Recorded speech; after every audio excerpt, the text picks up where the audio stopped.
The L Spot Show is a brand new talk show by and for millennials. We aim to share our perspectives on news, trending topics, and entertainment. We show recognition to entrepreneurs and those in the arts, and we give our viewers an inside look of what's happening within our community. Welcome to the L Spot Show. I'm your host, Jessica Lanise. Since this is Women's History Month, today we will be discussing women in business. We will have our guest panelist, Sasha Nicole, the host of Sasha Nicole TV, join us in a discussion. After, our reporter Amanda Sherry will show us how to stay fit for the spring with fitness trainer Janelle Mason. Then we'll get to learn more about choreographer, dance instructor, and entrepreneur Jessica Saintville. But first, let's go to my co-host Camille J to find out what's trending in women in business. Women have been taking over the business world, and I'm here for it. Did you know the number of women-owned businesses grew by 54% in the last 10 years? Now there are over 11 million women-owned businesses in the United States. Starting a business isn't easy, but more and more ladies are doing it each day. And they are creating jobs for others while doing it. These new businesses have employed nearly 9 million people and generated over $1.6 trillion in revenue. Women have always been high consumers, but now we are out there being producers as well. So congrats to all the women out there making moves. Some may say the hardest part is actually starting the business, gathering the courage and the capital to make it all happen. But staying afloat in this tough business world can be just as hard, maybe even harder. Whether it's your part-time or full-time, side hustle or main gig, having a business of your own is like having a baby that needs lots of tender love and care. But what if you have a real baby at home or a family to take care of? So we're just supposed to balance it all, a career, family, love, and social life? How, Sway? Let's head over to our panelists to talk about how to be successful women in this business industry. Thank you, Camille, for informing us of what's happening in women in business. Definitely. And today we have Sasha Nicole, the host of Sasha Nicole TV, who's also a woman in business.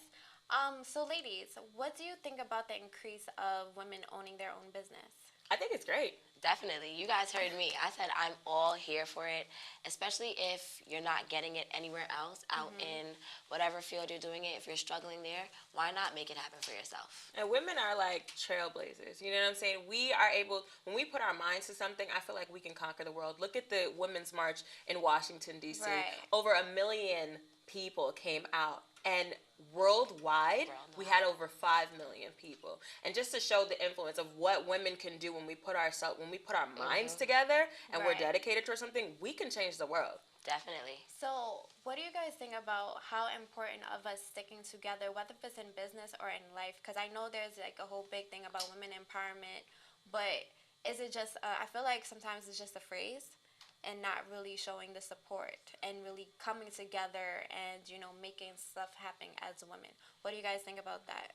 I, of course, feel that it could only help us. I feel like we're taught to, like, go out and get things for yourself and be selfish, but this world is huge. I feel like there's space for everybody, and we could only do positive numbers and great numbers if we are together, working together. So. I think you brought up a good point, Jessica, when you said that women empowerment is becoming more of a phrase. I do consider it to be more of like a hashtag or something just used for like social presence. It's like you use the hashtag women empowerment, take a flick with your sister or girl in media, and then, okay, then you throw shade at her later on.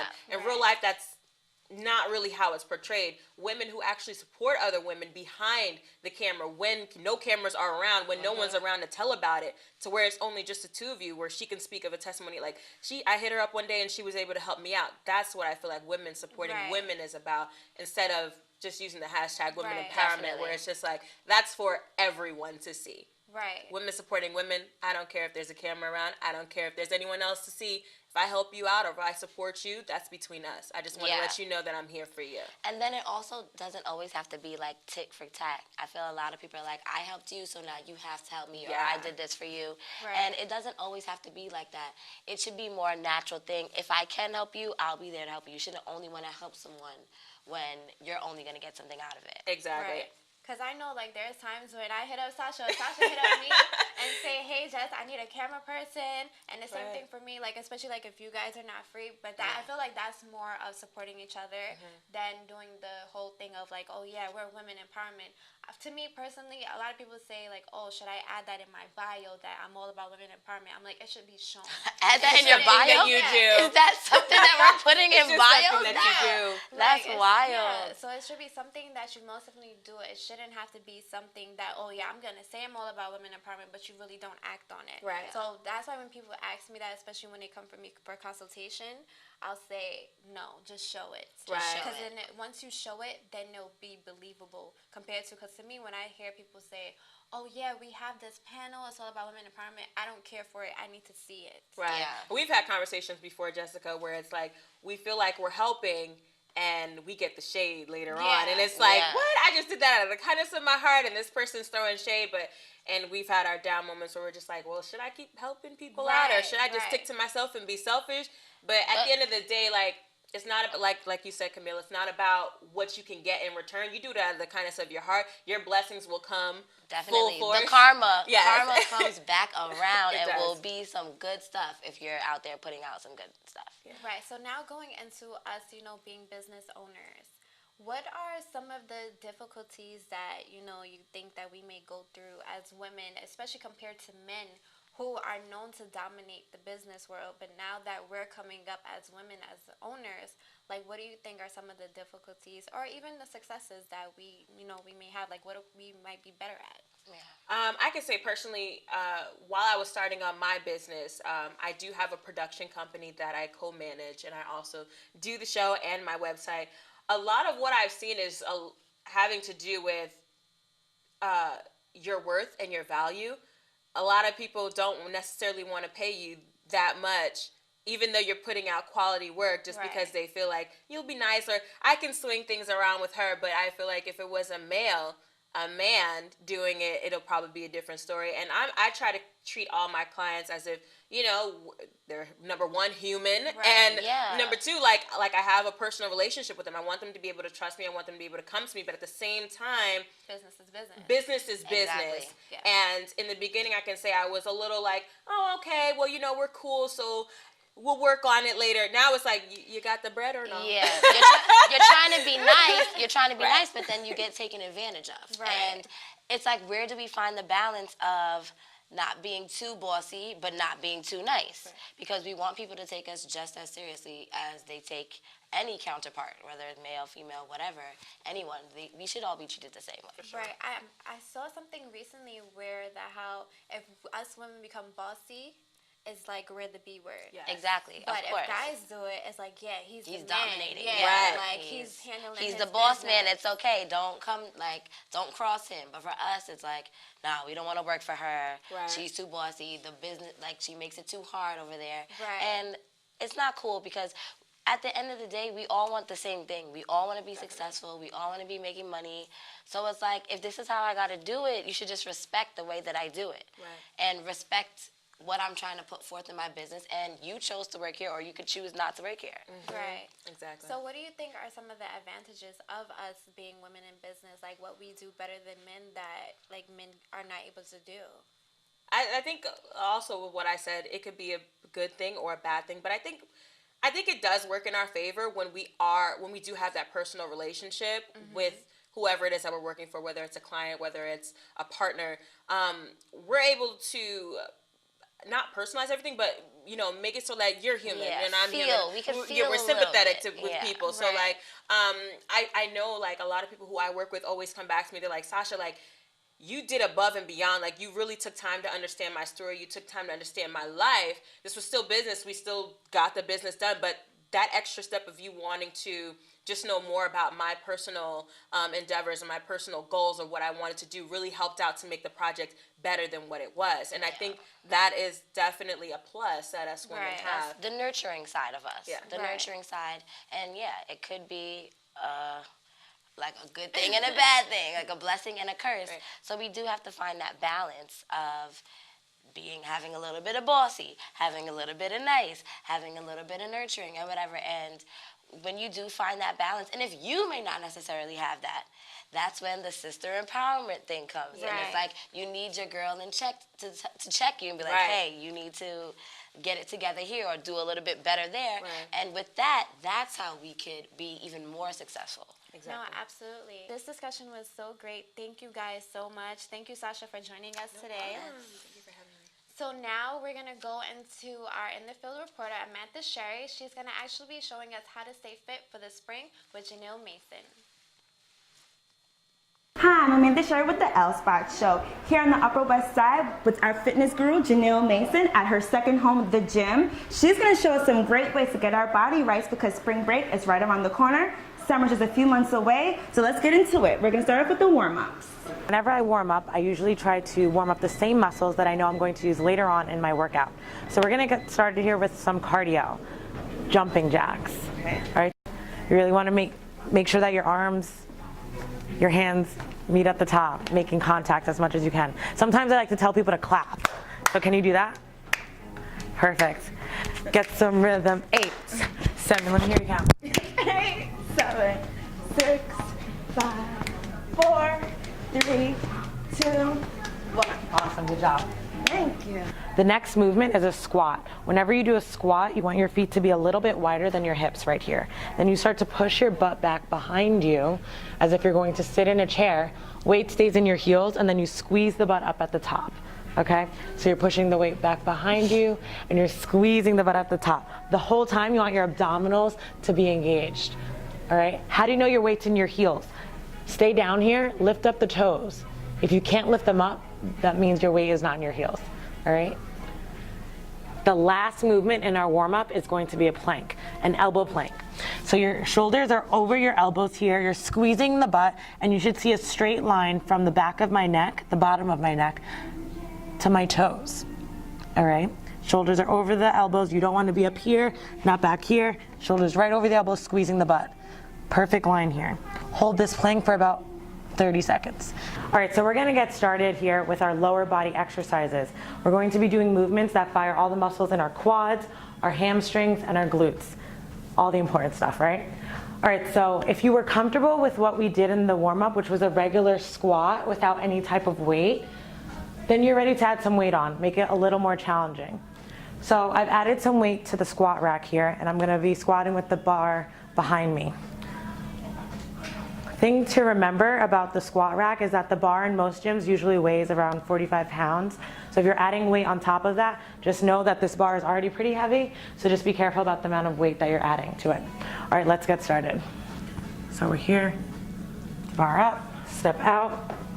You're sitting, the hips behind you, the knees come out as you squat, and the weight is in the heels the whole time.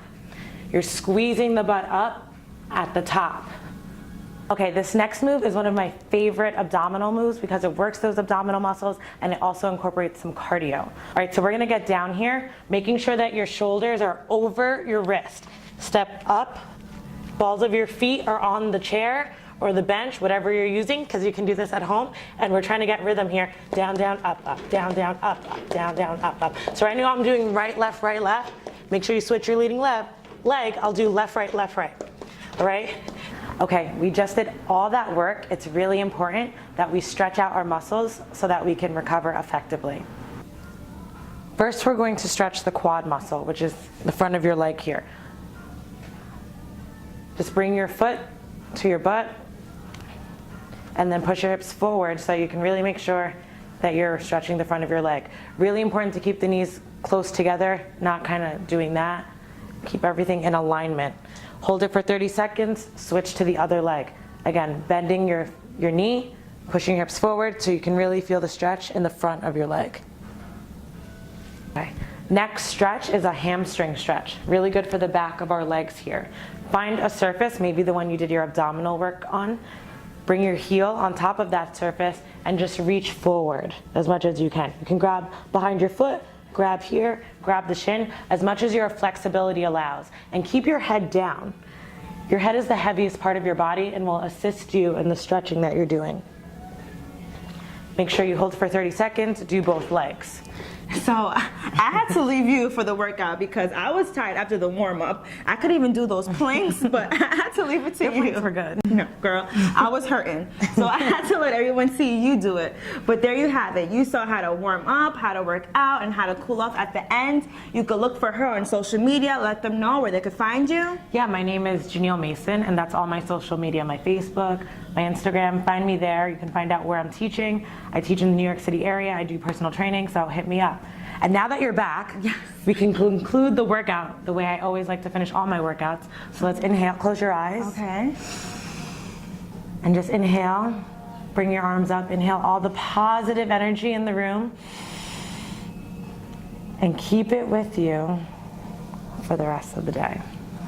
Oh, I feel so much better with that. Good, I'm so happy. So happy, thank you so much. And course. ladies, back to you in the studio. Let's welcome our guest, Jessica Saintville, choreographer, dance instructor, and entrepreneur. So please tell us a little bit more about yourself. Hi, I'm Jessica Saintville, dancer, choreographer, instructor. I own a dance studio, Awesome. and I am the artistic director and founder of my own dance company also. Okay, what exactly does an artistic director does? Everything. When we talk about being an entrepreneur, in the beginning I did everything. Just recently now I've kind of let go of some of the legwork, but I choreograph, I book gigs, I book rehearsals, I try to pay dancers and Right. try to pay people. I book other, how would you say, other talent as well as videographers, photographers. So all the behind the scenes. Yes. And in front of the scenes. And in front of the scenes. Wow, because And you're I a dance in dancer the- as well. Yes. So how hard is it to balance like everything, I guess? Or do you think it's manageable? I mean, obviously you've done it, but It's manageable, but it's hard. It's very difficult. I've had a lot of support, so I have to say thank you to friends and family. But it's manageable. It's if you're really passionate about what it is that you're doing and you're enjoying it, then it's okay. What Right. would you say were some of your challenges starting these businesses? Starting the dance studio challenge was I was young. So because it's my sisters, I have two sisters and then our cousins, so we started the dance studio together. And the challenge was I was probably like 19 and I was not interested in starting my own business. I was like, whose idea was this? Because I only had a little bit of free time. I was in college and I really wasn't interested. I was kind of just working there for a while. And because we started it as just a Saturday morning program, community outreach. Right. And then after a while, we had so much pull, and we had such a large audience of people that wanted to bring their children to us for dance instruction. That's when I became interested because I really realized how much the community needed us and they wanted us around. And so that's when we moved into our own business space and we opened up our own dance front studio space. and what's the name of the studio? It's called Dance Expressions Dance Studio. It's in Valley Stream, Long Island. Awesome. And what type of classes do you guys? We teach ballet, tap, jazz, gymnastics, West African dance, hip hop, West African drumming. And right now we're in the process of trying to launch an adult program because most of our clientele is children. So we're trying to launch more of an adult fitness and dance program right now. That's our next endeavor. Okay. Yeah, pretty cool. So I know that your husband is also an entrepreneur as well. So how is it, especially being in an artistic side of things, where you guys are freelancing, where money may not be consistent? Let's talk about that struggle, and if there's anyone out there that could be going through that same thing. How do you guys make sure you get through it, make sure bills are paid, food on the table? That's a challenge, and it was a challenge for a while. We learned to pretty much never say no to a gig. There are times when there's a lot of work, and there are times when there's not a lot of work. And what we learned is when there are times when you have that high-paying gig, you save, you kind of pretty much figure out how much money it is that you need right now, and then you save the rest because there's going to be a day where there's not a gig. And so we've learned to do that. And with both of us, we freelance, and it's hard. And we have learned to like balance. So I have high points. We kind of figured out when our peak seasons are in our different artistic lives.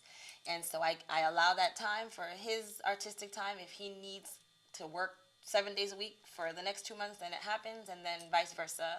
Right. If I need to work, 7 days a week for a long period of time, then we'll do that also. So that neither one of us has to turn down a gig. And something recently we've both started to do is, what is that? Branching out.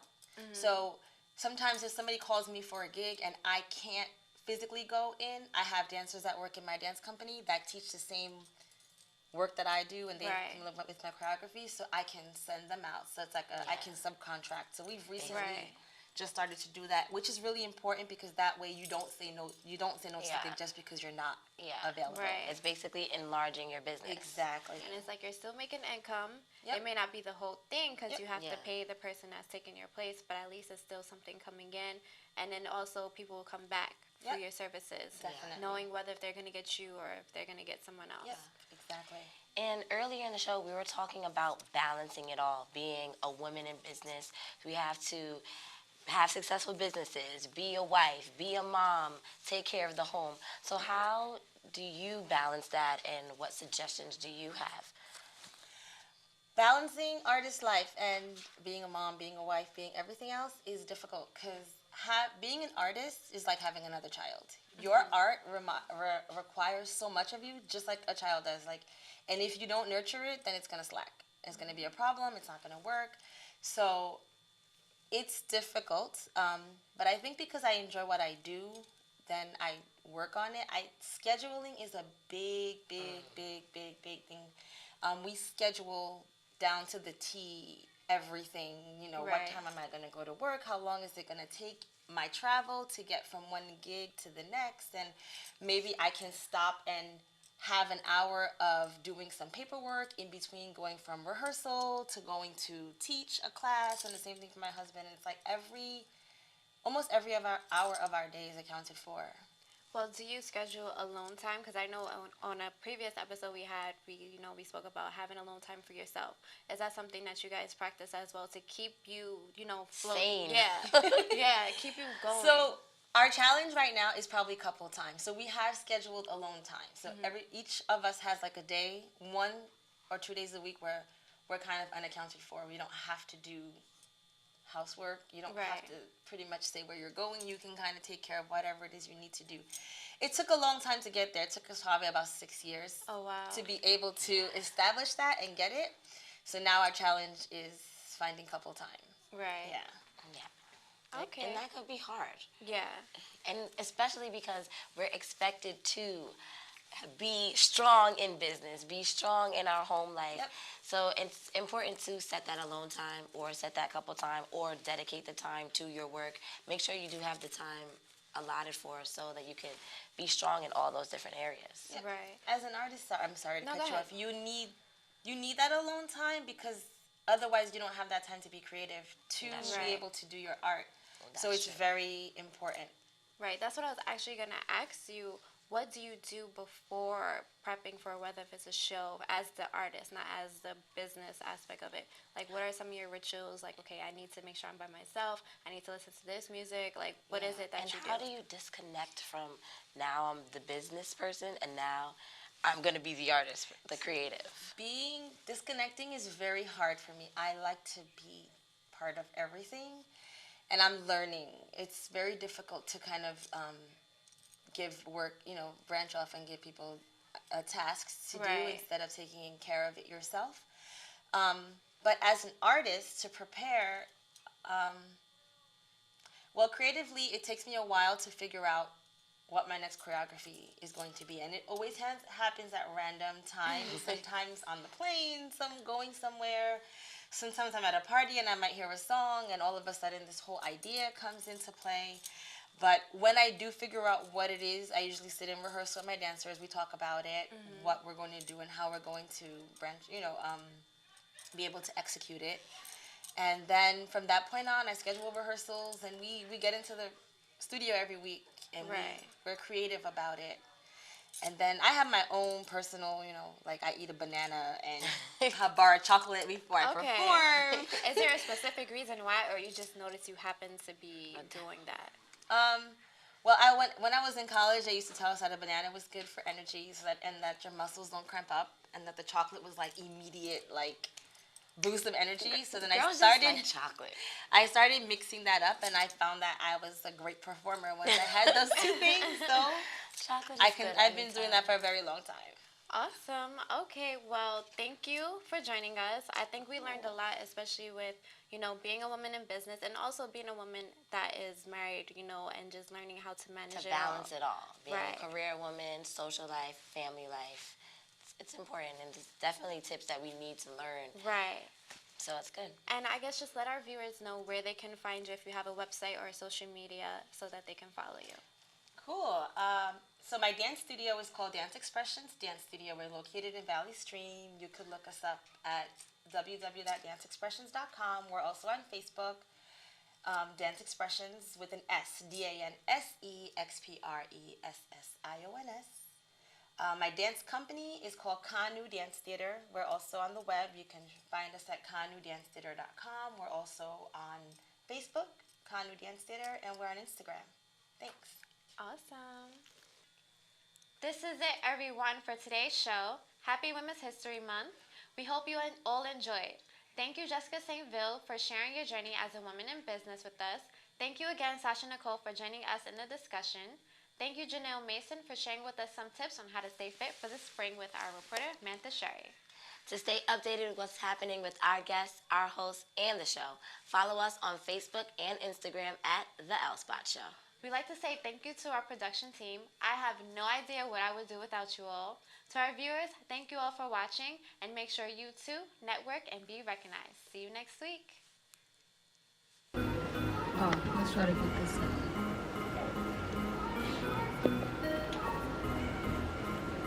And then we can adjust the camera so we can let Camille sit down and do hers too. But she always standing up. I think it looks nice sitting there.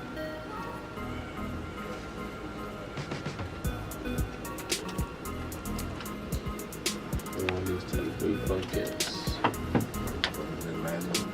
Yeah, I'm trying to figure out why it's not going on. Increase of one. Anything is great. Yeah. I think seriously, I think it's good though, because especially if it's not happening for you anywhere else, go out and make it happen.